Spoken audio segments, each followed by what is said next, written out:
Os assinantes Standard e Premium do Observador têm acesso antecipado a todos os episódios desta série, já disponíveis em observador.pt.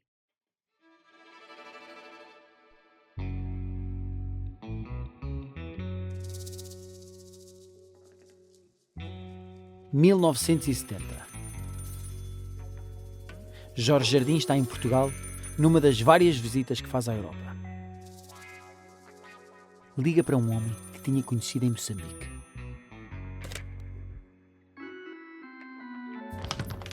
Encontram-se primeiro no Hotel Ritz, que era habitualmente o quartel-general de Jardim sempre que estava por Lisboa. Saem e descem a Rua Castilho. Seguem a pé para um bar, na Rua Barata Salgueiro, onde continua a conversa. O engenheiro Jardim tem uma proposta para fazer àquele homem. Uma proposta aliciante e, claro, secreta. Afinal, ele tem o perfil certo para um novo plano que a Jardim quer pôr em marcha.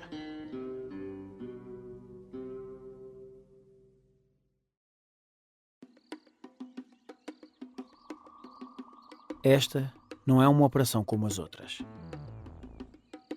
Há uma grande novidade. Não só tudo isto é segredo, como o governo português não sabe de nada.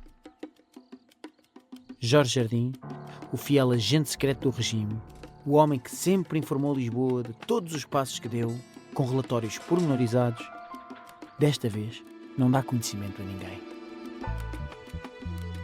O plano não é simples, mas a recompensa pode ser gigantesca. É a jogada mais arriscada de sempre. Jorge Jardim quer criar um novo país.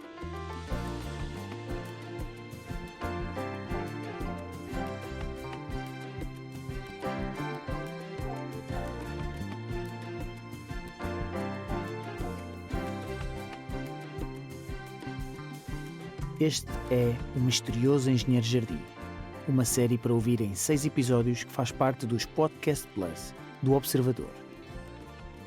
É narrada por mim, Lourenço Ortigão, com banda sonora original dos HMB.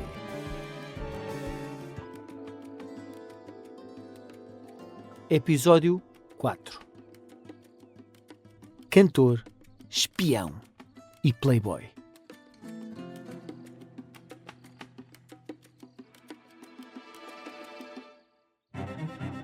Na Kia, acreditamos que o movimento inspira ideias. E é a partir das histórias do passado que estamos a escrever a história do futuro. Descubra o novo Kia EV3, um SUV compacto elétrico com mais de 600 km de autonomia. Kia. Movement that inspires.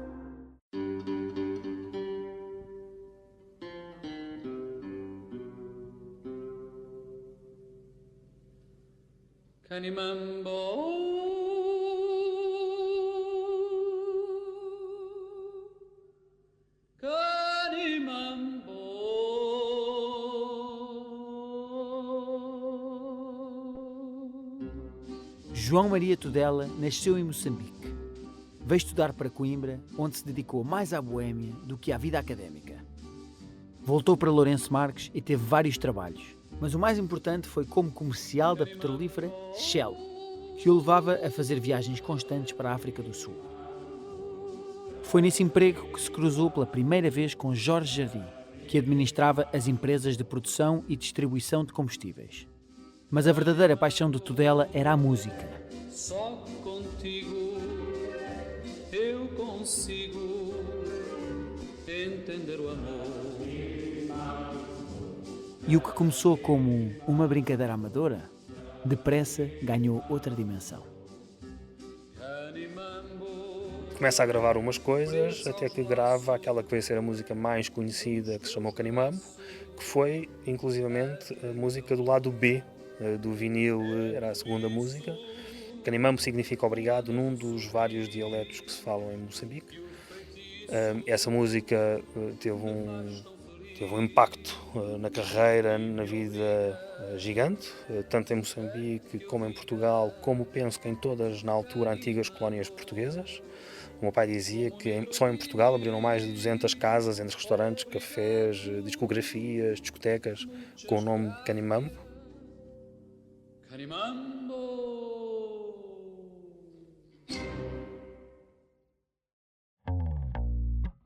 João Maria Carreira é filho de Tudela, que viria a assentar mais tarde na vida. Foi pai pela primeira vez já depois dos 60 e ainda teve mais uma filha. A música correu-lhe tão bem que deixou o trabalho que tinha em Moçambique para seguir a carreira de cantor e viver uma vida de playboy. Usa o cabelo mais comprido, à Beatle, e tem barba. Veste-se bem. É um homem charmoso. Tem um enorme à vontade com as pessoas. É um relações públicas com bons contactos na imprensa e em várias outras áreas. Quando Jardim o contacta, é mesmo dono de uma empresa de publicidade em Lisboa. E tem também outra grande vantagem, que pode ser útil às intenções de Jardim. A profissão de cantor leva-o a viajar pelo mundo. E uma grande facilidade em deslocar-se de um lado para o outro e, portanto, essa facilidade de se deslocar com um pretexto artístico poderia ser interessante para outro tipo de atividades não divulgadas ao público. No caso do meu pai, encontrou um senhor que gostava muito da vida que levava e do viajar, um estilo de vida e um modo de vida que ao meu pai assentava na perfeição, ao ficar no hotel de 5 estrelas, ao andar na limusine, ao vestir-se com o melhor fato, a condizer a cor da gravata com a cor do lenço, ao usar o melhor perfume e a usar esse disfarce perfeito de um artista em Portugal, a viajar no estrangeiro. Jardim vê em Tudela material para fazer dele um agente secreto da rede que ele já tinha montado. As viagens constantes, a pretexto da música, podem fazer do cantor um emissário e um portador eficaz de mensagens confidenciais, garantindo que chegam em segurança ao destino. E isso, claro, seria apenas uma pequena amostra das atividades que ele poderia vir a desempenhar. A oferta é aliciante. Tudela sente-se imediatamente atraído. Vai poder ganhar bem e viajar ainda mais do que já faz. E aceita a proposta. Mas Jardim avisa-o logo de 2 ou 3 coisas a ter em conta. Por exemplo, é importante não beber demasiado. Os agentes secretos têm de ter cuidado com o álcool e os bares, sítios onde os segredos se podem descobrir facilmente. Em conversas casuais com outras pessoas, Tudela refere-se sempre a Jardim como o senhor engenheiro. Mas nas operações secretas, funciona tudo através de nomes de código. Para Tudela e outros elementos da rede, Jorge Jardim tanto pode ser o Pacheco, como noutras ocasiões, o Imperador. O cantor, consoante os contextos, também pode ter vários nomes diferentes. O meu pai, por exemplo, tinha 4 ou 5 nomes de código diferentes para cada país onde ia. Se estivesse em Londres tinha um nome de código, se estivesse, ou para os americanos era o Sinatra, por exemplo, para os franceses outros, para os árabes outros, eventualmente para lá daquilo que foi na altura o Muro de Berlim havia um outro nome de código, e portanto havia esse tipo de comunicação. Tudela, que até então não tinha qualquer tipo de treino como espião profissional, vai tornar-se num ajudante fundamental para todo o tipo de missões. Desde servir de correio secreto entre embaixadas, a fazer transporte de dinheiro ou mesmo a dar apoio a um líder da oposição de um país africano que pretendia fazer um golpe de Estado, a partir de 1970 passa a ser uma espécie de braço direito de Jorge Jardim. Mas a rede de contatos do cantor no mundo artístico, nos jornais, nas rádios e na televisão também servia um outro propósito importante. Uma campanha internacional de promoção de Moçambique, onde os concursos de beleza iriam ter um papel fundamental.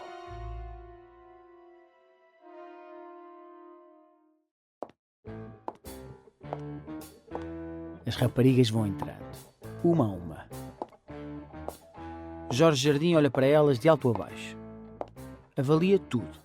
O cabelo, o tom dos olhos, a figura, e escolhe as cores dos vestidos que elas devem usar. Ele normalmente gostava muito de escolher. Tínhamos lá um salão onde era feito os nossos vestidos, eram escolhidos, tinha um ateliê e que ele disse redondamente que para a Íris este vestido, que era um lilás, portanto, que era para a Íris. Tudo aquilo aconteceu de forma meio inesperada na vida de Íris. Nunca tinha pensado entrar num concurso de beleza. As amigas é que a obrigaram a ir ao evento onde se ia fazer a seleção das futuras candidatas a Miss Moçambique. No fim, Íris acaba mesmo por ser escolhida para participar. Tem apenas 18 anos e uma beleza fora do comum. Uns olhos verdes arrebatadores que se destacam na pele morena. O concurso é organizado pelo jornal Notícias da Beira, propriedade de Jorge Jardim. E o Senhor Engenheiro envolve-se em quase tudo, até ao mais ínfimo pormenor. Mas as costureiras não concordam com a cor do vestido que ele escolheu para Íris. Acham que não lhe realçou os olhos. Um verde vai assentar-lhe melhor. E decidem trocar, achando que o engenheiro não vai dar conta. E depois era a prova, estava tudo combinado, a hora das provas dos vestidos. Nós sabíamos que tínhamos que estar naquela hora, que o engenheiro ia lá, que é para nos ver, nós vestimos e ele dava o seu parecer. Então fica bem, fica mal, mais decotado, menos decotado. Quando chega a minha vez, eu vou toda muito descontraída com o meu vestido para ele ver qual era a opinião dele. Quando ele fica assim muito sério e diz assim: "Este não é a cor do vestido que eu escolhi para a Íris." "Senhor engenheiro, pois não é, o senhor engenheiro tinha escolhido este, mas achámos assim uma cor mais pálida para ela, que ela tem estes olhos para sobressair os olhos." Não. É daquele lilás que eu escolhi, é aquele que vai ser.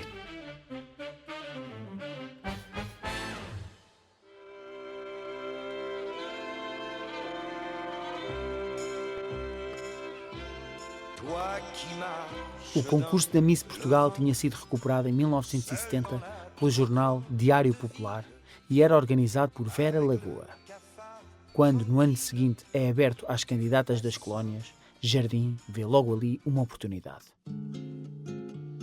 Íris é eleita Miss Moçambique em janeiro de 1972 e um mês depois já está a viajar para Lisboa. Recorda como as Misses das colónias faziam sensação na metrópole logo à chegada ao aeroporto. Nós depois vinhamos muito morenas da praia, muito. Daqui eram todas, era inverno, branquinhas e tudo, dava mais nas vistas e depois era a maneira de vestir. Não estavam habituadas, as pessoas aqui não estavam habituadas, então chamava muita atenção. Aqui, tanto eram saias compridas, nós éramos mais descascadas, como mostrávamos mais o nosso corpo, eram trajes típicos que não era normal ver cá. E para aqui fez um grande sucesso. Tudo isso por si só já dava destaque às Misses de Moçambique. Mas era preciso garantir que ganhavam mesmo. E é aí que entra em ação o agente Tudela.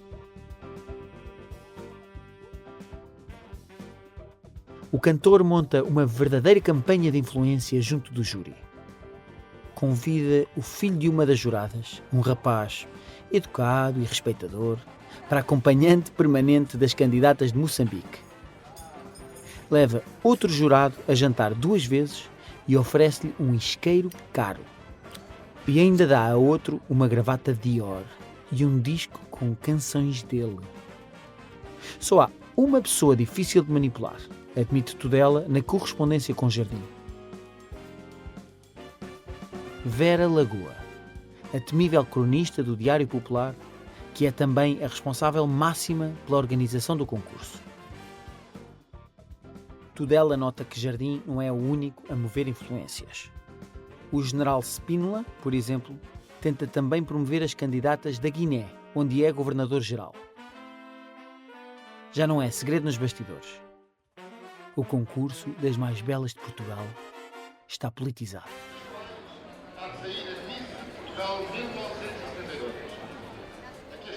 A campanha montada por Tudela ajuda, embora todos reconheçam de facto que Íris tem uma beleza fora do comum e fortes probabilidades, à partida, de ganhar. A concorrente de Moçambique número 11. É eleita Miss Portugal.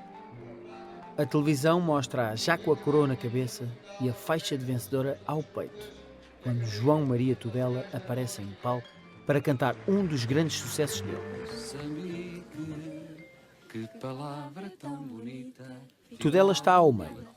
Tem Íris à direita e à esquerda uma outra mulher que entoa com ele os versos da canção Moçambique.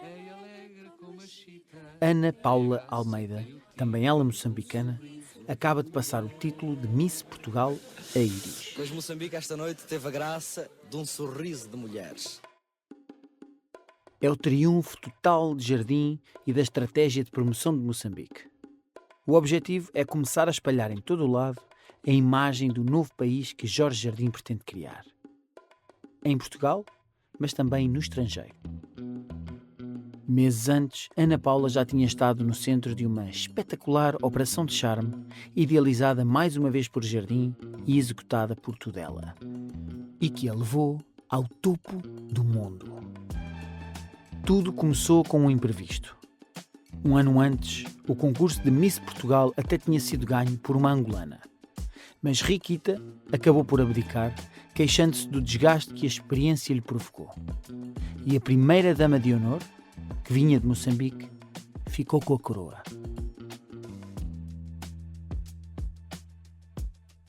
Ana Paula Almeida tinha agora a oportunidade inesperada de representar Portugal no concurso Miss Mundo, que iria acontecer em Londres. Era uma montra internacional de promoção de Moçambique que Jardim não podia desperdiçar. Por isso, encarrega Tudela de uma nova missão. Fazer tudo para pôr Ana Paula no top 5.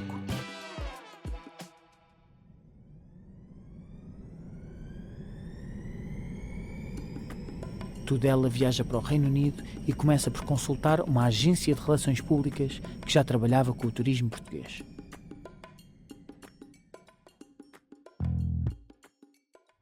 Dizem-lhe que as coisas não vão ser assim tão fáceis.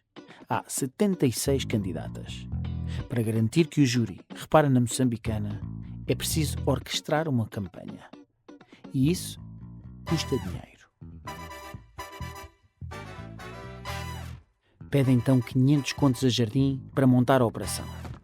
As notas chegam a Londres através de uma mala diplomática do Ministério dos Negócios Estrangeiros. Primeiro, há que garantir que Ana Paula é uma verdadeira Miss Simpatia. O cantor oferece filigranas a todas as adversárias e assina 75 cartões com o nome de Ana Paula, que cai logo nas boas graças de todas as outras. Depois, é preciso que a imprensa repare bem nela. Manda a distribuir brinquedos numa ação de caridade a favor das crianças pobres. Os jornais ficam fascinados com o enorme coração da Miss. Mas o auge da estratégia acontece num jantar presidido por Lord Louis Mountbatten, tio do príncipe Filipe, o marido da rainha Isabel II. Ana Paula aparece vestida só com miçangas de Moçambique por cima do peito e uma saia muito curta. Depois de a chamarem para ser apresentada, Lord Mountbatten não se contém. Miss Portugal, can we have another look, please? No dia seguinte, o episódio estava nas páginas dos principais tabloides. No final, o júri acaba por dar a Ana Paula Almeida um impressionante 3º lugar no concurso de Miss Mundo.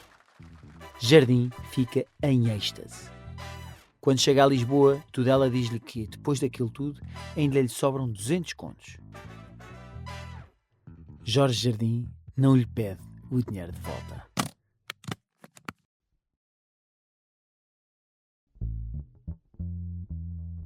Aos poucos, Jorge Jardim foi deixando pistas do plano.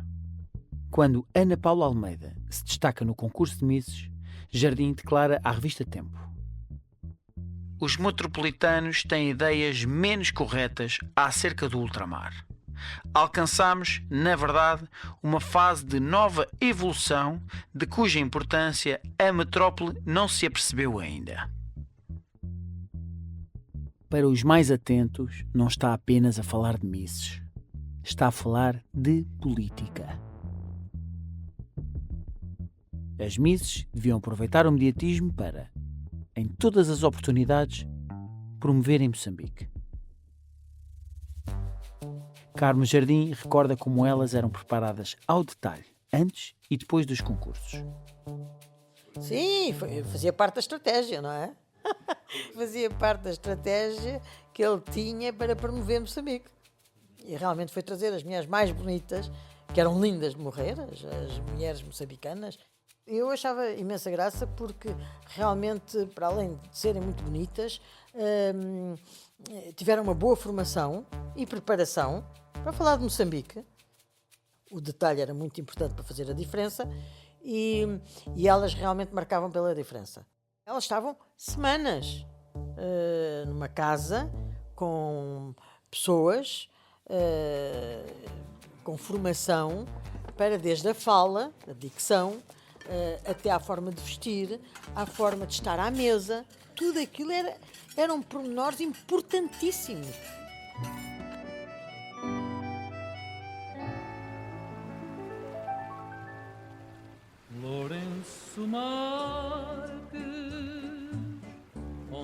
Em paralelo, Jardim lança uma campanha de promoção turística.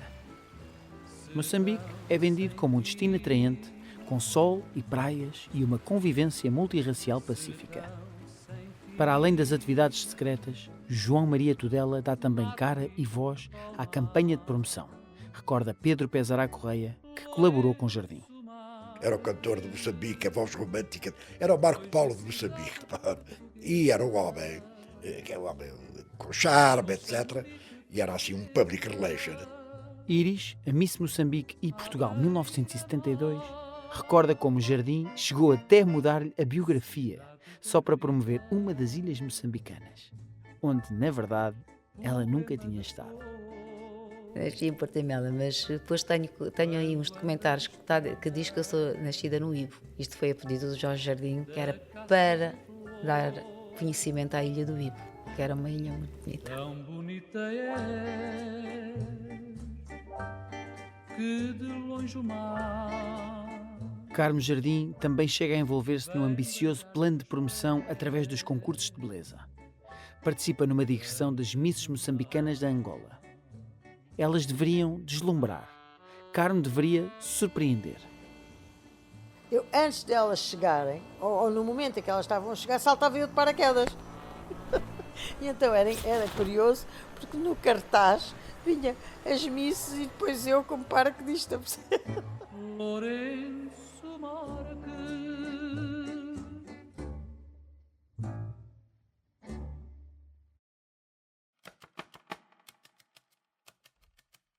Há uma ideia que começa a ganhar cada vez mais força na cabeça de Jardim. No início dos anos 70, a esmagadora maioria dos países africanos já conseguiu a independência.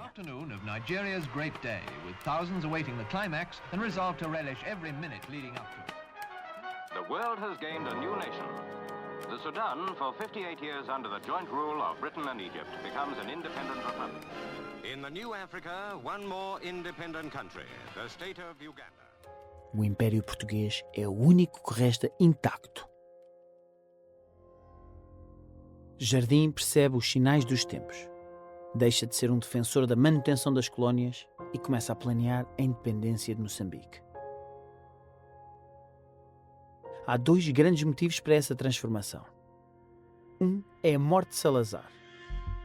Comunicado. O presidente António de Oliveira Salazar faleceu às 9h15 da manhã de hoje, dia 27 de julho de 1970. Muitos, como Pesará Correia, acreditam que Jardim era mais salazarista do que propriamente fiel ao Estado Novo.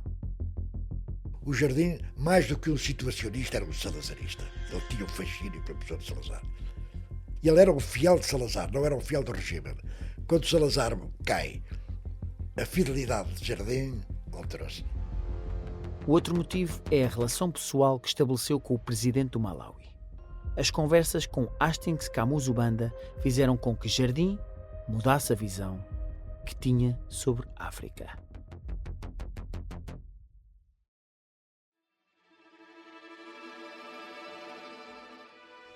era tudo um disfarce. O motivo oficial das viagens até era verdadeiro, mas se escondia algo muito maior. A Zâmbia, país vizinho de Moçambique, precisava da ajuda do território português para receber mercadorias, depois de a Rodésia do Sul lhe ter fechado a fronteira. É com esse pretexto que Jorge Jardim é chamado a Lusaka, capital da Zâmbia, um país que era hostil a Portugal e que até apoiava os guerrilheiros da Frelimo. Jardim encontra-se com o presidente Kenneth Kaunda e a conversa, que começa no caso do transporte das mercadorias, vai parar ao futuro de Moçambique. O português acaba por confessar que só vê uma solução para o problema e que essa solução é política: a independência do território. Era tudo um teste para saber o que Jardim pensava. No dia seguinte, os zambianos revelam-lhe que já tinham tentado estabelecer contactos diplomáticos com Portugal, mas sem sucesso. Por isso, decidiram recorrer a Jorge Jardim, alguém que, não estando oficialmente dentro do governo, tinha poder em Moçambique e bons contactos com Lisboa. Nessa mesma noite, o presidente da Zâmbia entrega a Jardim um documento. É a primeira versão de um texto que vai ficar conhecido como Programa de Lusaka, um roteiro para a independência de Moçambique. A Zâmbia apresenta um trunfo. Para além de incluir o apoio de outros países vizinhos, como a Tanzânia e o Malawi, garante a Jardim que a Frelimo está disponível para aceitar o plano e que é possível uma independência em que todos convivam pacificamente. Explica o escritor moçambicano Adelino Timóteo, autor de um livro sobre Jorge Jardim. E um governo entregue à maioria, entregar o poder governamental à maioria negra e a maioria branca de ter um pouco desse poder, não é? Mas mantendo o seu patrimônio, os seus bens, mantendo uma política liberal. Jorge Jardim faz várias viagens a Lusaka para negociar o roteiro, até ao dia em que decide levar a filha Carmo pela primeira vez numa missão. Aquele dia em que teve de a deixar sozinha no aeroporto, sem saber o que fazer. Em todas as viagens, Jardim dirigia-se à sala VIP, onde tinha à espera 2 enviados do presidente que o vinham buscar. Mas nesse dia, o avião chega antes do tempo. Percebe que ninguém aguarda por eles. Pensa que pode estar a ser alvo de alguma cilada. Não confia em ninguém. Acabaria por ser apenas um susto. Os homens iriam chegar para o levar ao Palácio Presidencial, como de costume. Nessa noite, vai finalmente revelar o grande segredo à filha.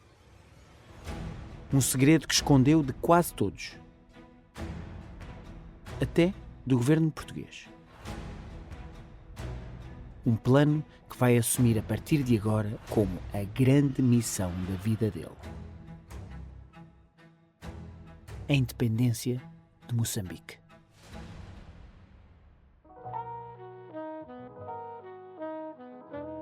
Abril de 1974. Cerca de meio ano depois da viagem com Carmo a Lusaka. Jardim está em Lisboa. Nessa noite, janta com o Ministro dos Negócios Estrangeiros e com o Embaixador.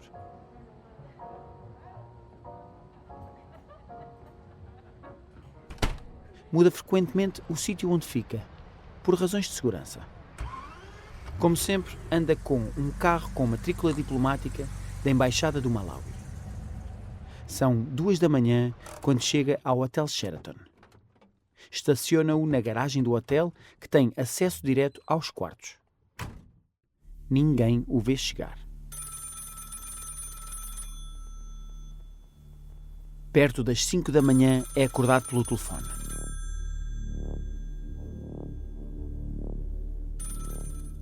Jardim atende, ainda meio a dormir, mas reconhece imediatamente a voz que surge do outro lado. É João Maria Tudela. Tudela diz-lhe que algo está a acontecer.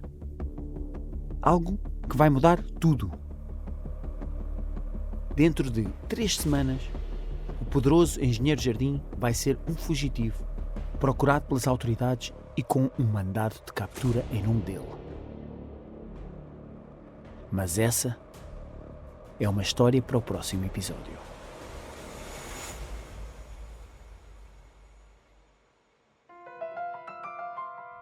No próximo episódio. E meu pai não acreditou. Porque é um mandado de captura. Ele sabia que um passo em falso seria algo demolidor e podia acabar consigo. As chefias militares achavam que ele tinha poder a mais. Que era digamos, um poder dentro do poder. E ele admitiu, então, fazer um golpe de Estado.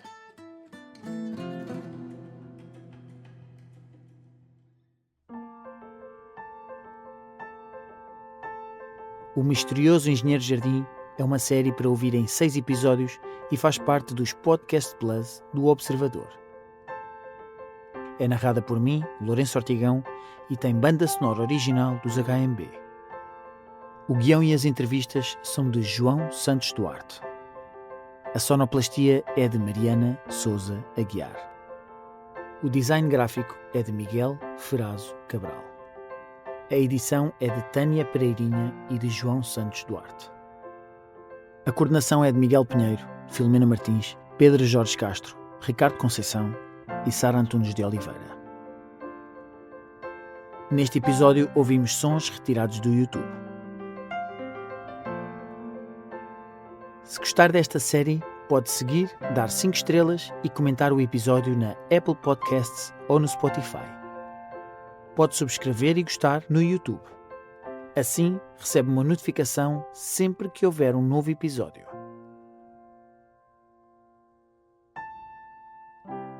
Podcast Plus do Observador. É mais do que um podcast. Os Podcast Plus do Observador têm o apoio da Kia.